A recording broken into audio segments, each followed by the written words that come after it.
80% ભુવાપણીની અંદર 4 મુદ્દા ફિક્સ છે.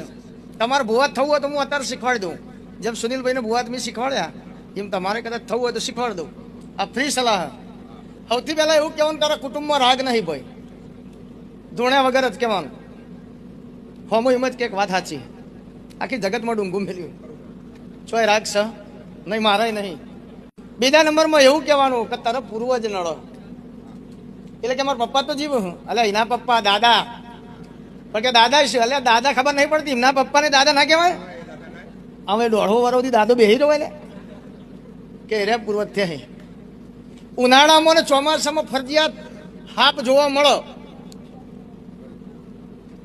અને રાત્રે બિલાડી ફરજિયાત જોવા મળો.